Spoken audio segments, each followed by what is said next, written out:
Assalamualaikum warahmatullahi wabarakatuh.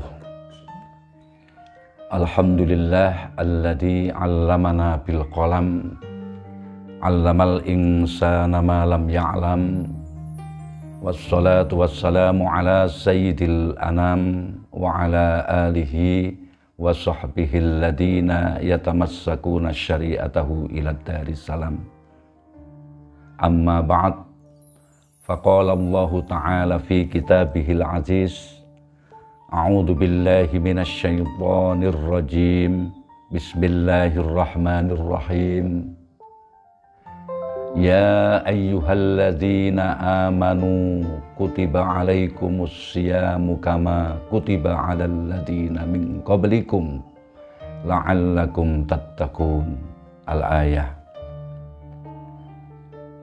Pemirsa budiman yang dimuliakan Allah, alhamdulillah pada kesempatan ini kita senantiasa selalu diberi ma'unah, hidayah, rahmah dari Allah Subhanahu wa Ta'ala, sehingga kita bisa bertemu lewat online dalam rangka untuk mengisi ayyamina syahri Ramadan al-Mubarak.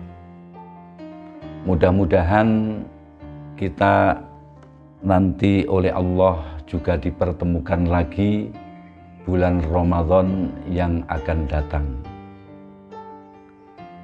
Sesungguhnya bulan puasa Ramadan itu merupakan sebuah condro di muka, sebuah tempat di mana di dalamnya ada sebuah penggemblengan, latihan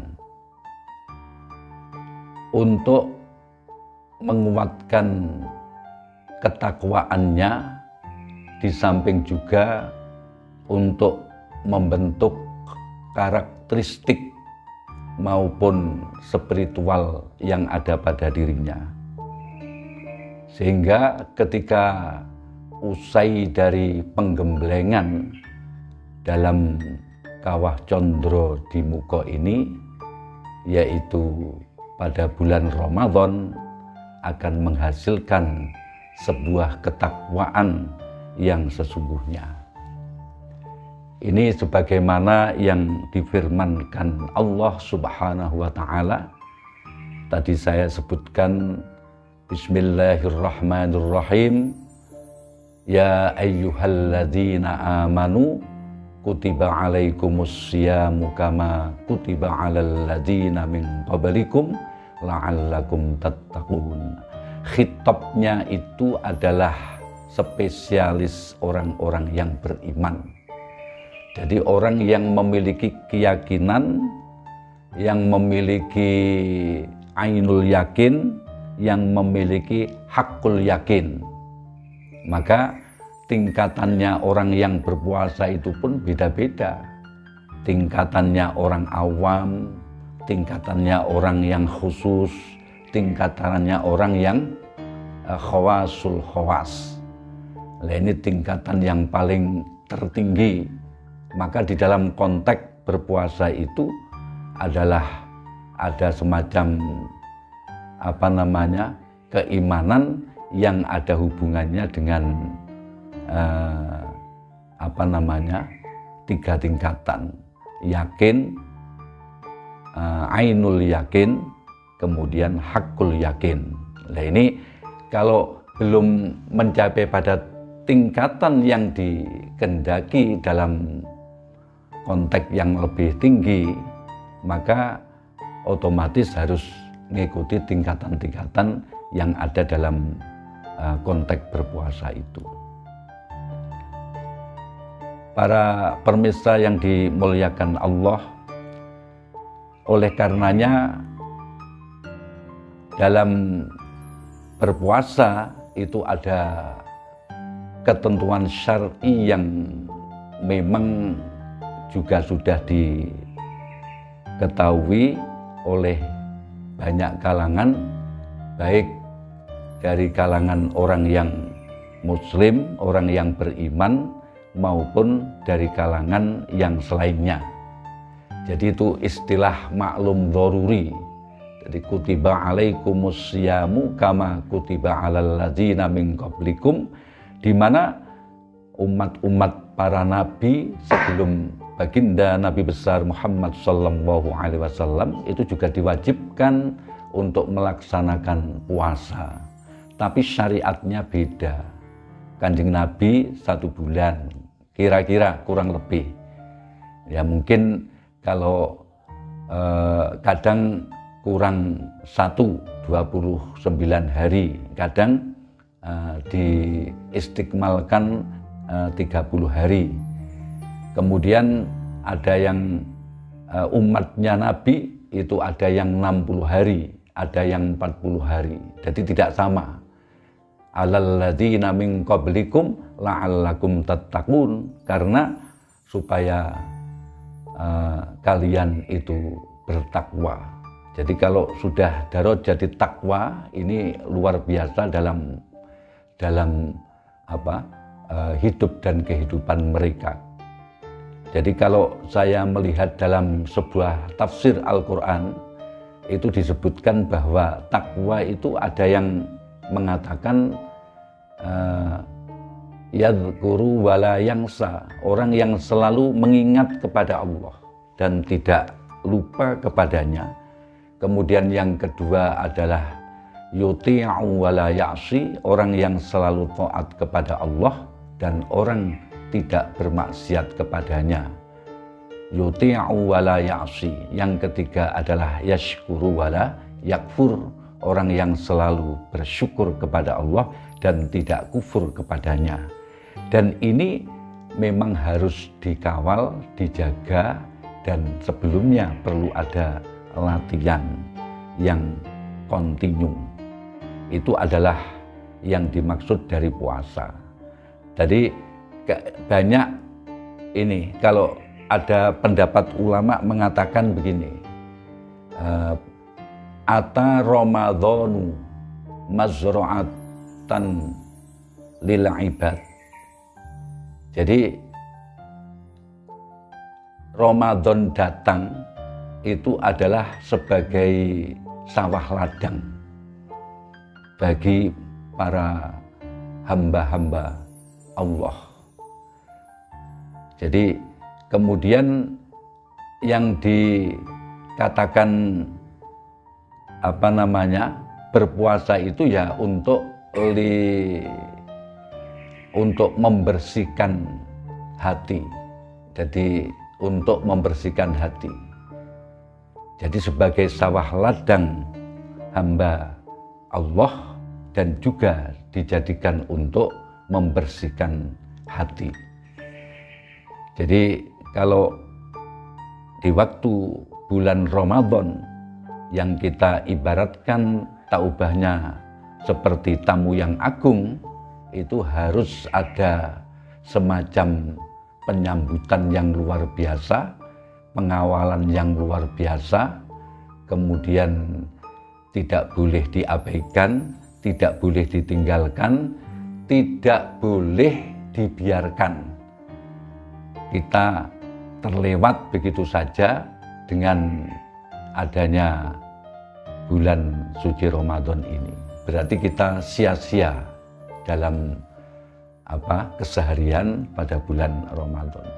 Karena bulan yang penuh berkah, bulan yang penuh maghfirah, bulan yang penuh rahmah, itu adalah bulan Ramadan. Jadi kalau kita tertinggal sedikit dari sekian banyak kegiatan yang sudah kita rencanakan, berarti kita rugi. Rubba so'imin laisa lahu rubba so'imin laisa lahu bi ala siyamihi illal ju'.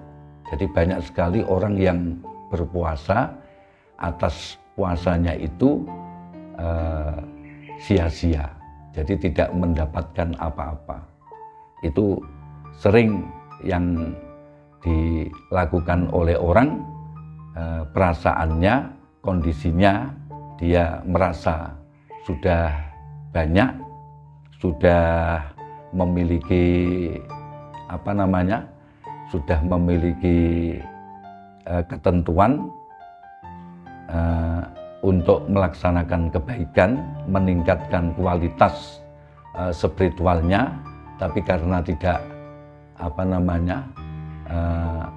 hal-hal yang membatalkan puasa itu diabaikan dan lain sebagainya, hal-hal yang mestinya ditiadakan malah justru ditabrak, ini akan menjadi puasa Ramadannya itu sia-sia.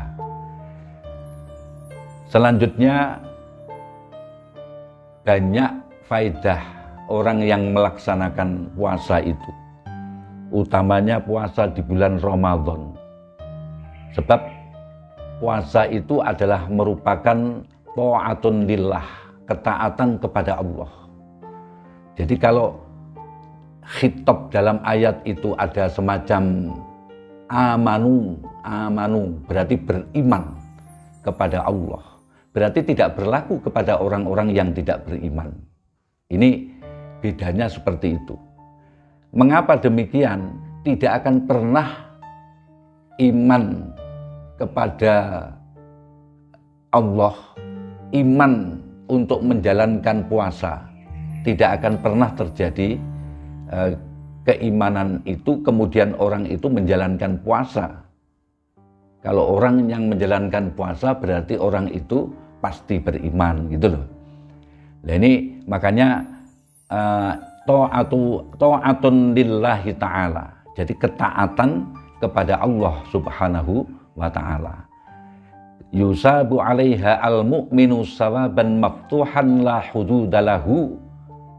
Jadi di mana seorang mukmin atas ketaatannya itu mendapatkan sebuah pahala yang diterima dan tidak ada batas sama sekali, tidak ada batasannya sama sekali. Li'annahu lillahi subhanahu wa lillahi subhanahu. Jadi orang yang menjalankan puasa itu berarti dapat jaminan untuk mendapatkan pahala dari Allah subhanahu wa ta'ala. Wa yanalu biha ridwanallahi, dan ia mendapatkan dengan ketaatannya itu ridho dari Allah subhanahu wa ta'ala. Jadi dengan sendirinya orang melaksanakan puasa, menjalankan atas sesuatu yang diperintahkan oleh Allah, itu berarti nanti akan mendapatkan ridho dari Allah subhanahu wa ta'ala. Wastihqaqu dukhulil jannati, dan juga memiliki hak untuk masuk surga. Ini termasuk kegunaan, ya, kegunaan puasa. Wastihqaqu dukhulil jinani min babin khosin u'idda lis-shaimin, di mana dia bisa masuk surga itu dari pintu tertentu, pintu spesial yang disediakan oleh Allah kepada orang-orang yang berpuasa. Nah, pintu itu namanya Ar-Rayyan wa yunalu biha, surganya itu dinamakan Ar-Rayyan. Jadi di situ orang-orang pilihan, orang yang memang memiliki memiliki amalan yang berupa puasa. Ini lebih-lebih puasa wajib. Wa yub'idu nafsahu an adzabillahi ta'ala bisababi ma qad yartabikuhu mim ma'asi. Dan Allah dan menjauhkan dirinya dari siksa Allah.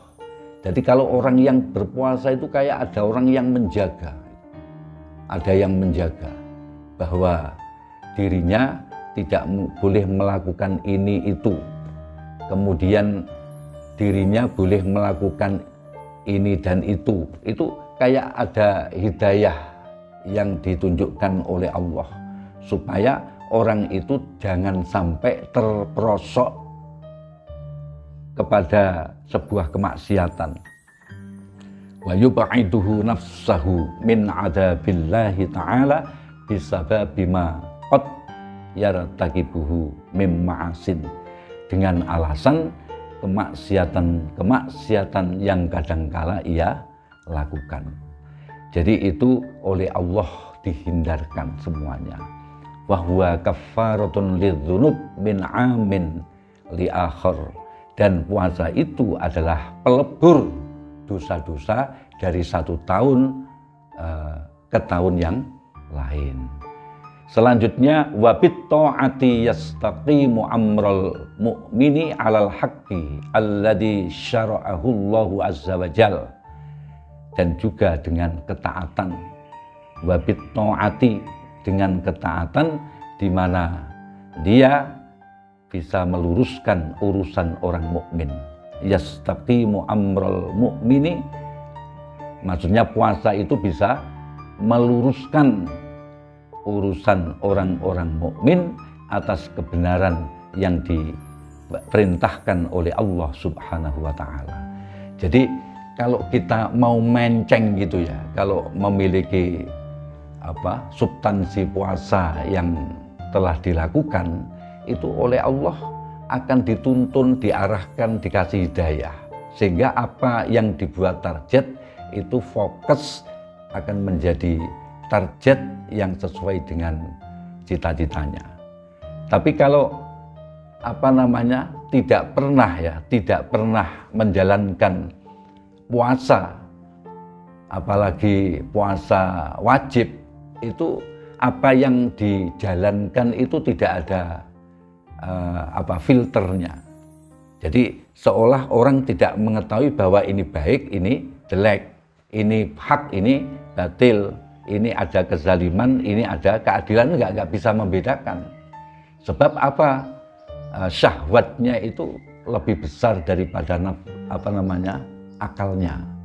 Jadi ada istilah Imam Al-Ghazali menyampaikan itu kan, kama'akilin ghulibat syahwatuhu fayattabi'u hawahu. Banyak orang pinter tapi dikalahkan oleh hawa nafsunya, sehingga kepinterannya itu ya mengikuti hawa nafsunya itu. Tapi kalau orang itu puasa ya dengan niat yang betul-betul dari lubuk hati yang paling dalam, nah itu semuanya akan terhindar dari malapetaka kemaksiatan. Jadi akan betul-betul jalannya itu menuju apa yang diperintahkan oleh Allah Subhanahu wa taala dan menjauhi apa yang dilarang oleh Allah Subhanahu wa taala. Ini sesungguhnya derajat takwa yang paling tinggi yang saya sebutkan tadi.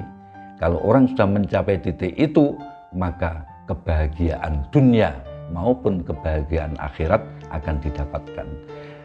Nah, wadzalika li anna shauma yuhaqqiqu at-taqwa. Ini alasannya ini. Oleh karena demikian, sesungguhnya puasa itu bisa melahirkan kenyataan akan sebuah ketakwaan.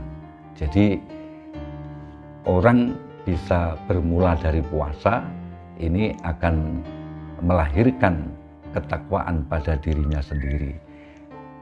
Saya ingin mengilustrasikan ya apa yang menjadi pengalaman dari agama lain. Semisal agama Buddha, kemudian agama Hindu dan lain sebagainya. Itu pun juga ada yang namanya ritual puasa.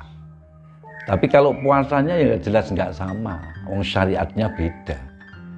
Apalagi kalau agama yang non samawi itu, agama yang non.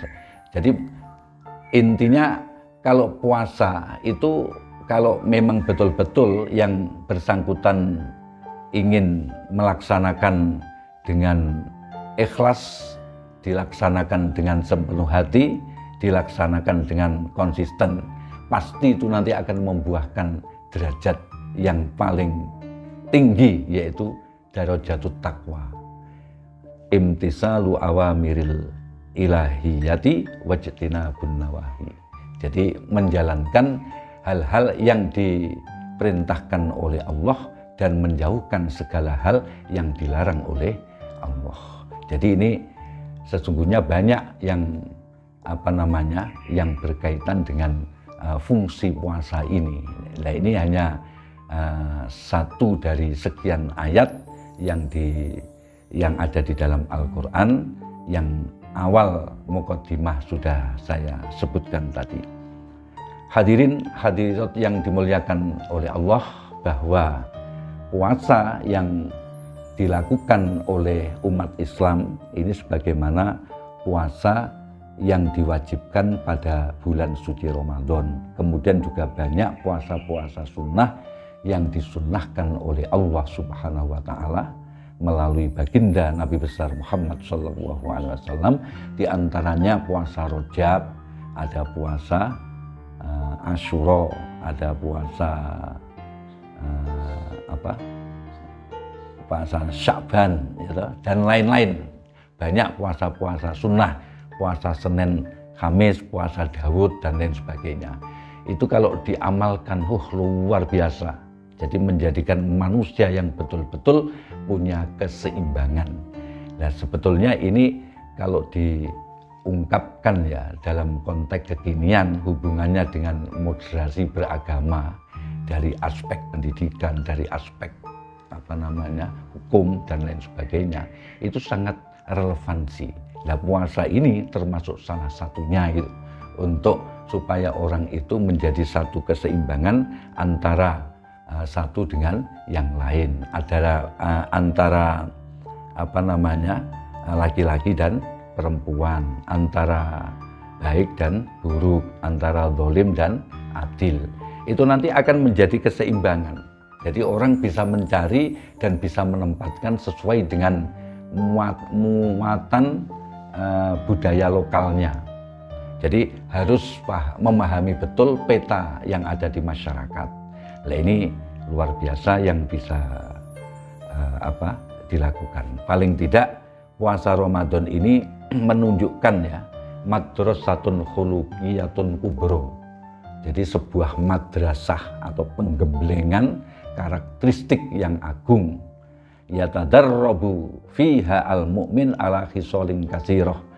Jadi ada banyak hal yang mungkin bisa dilakukan dalam madrasah itu, termasuk diantaranya jihadun lin nafsi. Jadi merangi diri sendiri. Ini adalah jihad yang paling besar ya. Jihadun lin nafsi. Jadi memerangi diri sendiri. Wa muqawamatun lil ahwa. Muqawamah lil ahwa. Jadi bisa menyeimbangkan hawa nafsu. Jadi asalnya kayak syahwaniyah itu ya. Kayak syahwatnya hewan. Nah, dengan puasa itu bisa tertekan. Dan juga melatih kesabaran. Jadi sabar itu kalau bisa dianalogikan termasuk daripada latihan untuk mencapai ketakwaan itu ya memulainya dari puasa. Jadi puasa itu nanti bisa membuahkan satu kesabaran yang luar biasa. Jadi kalau seorang menjadi pemimpin, kalau pemimpinnya itu hanya emosional belaka, tidak bisa menseimbangkan akal dan nafsunya, nanti akan yang terjadi menjadi imbasnya itu adalah ra'iyah, rakyatnya. Jadi tidak punya keseimbangan. Tapi kalau sudah dibekali awal dari puasa, itu nanti akan membuahkan keseimbangan yang luar biasa, menjadi seorang pemimpin yang adalah, yang memiliki keadilan, yang memiliki kecerdasan, yang memiliki tablek ya, luwes menyampaikan kepada rakyatnya, atau bisa memahami komunikasi publik ya, yang sehingga bisa membuat ketenangan di tengah hidup dan kehidupan bangsa dan negara atau masyarakat secara luas. Itu mungkin yang hanya bisa saya sampaikan dalam kesempatan ini. Bila mana banyak kekurangan, mohon dibenarkan. Wallahul muwaffiq ila aqwamit thoriq. Wassalamualaikum warahmatullahi wabarakatuh.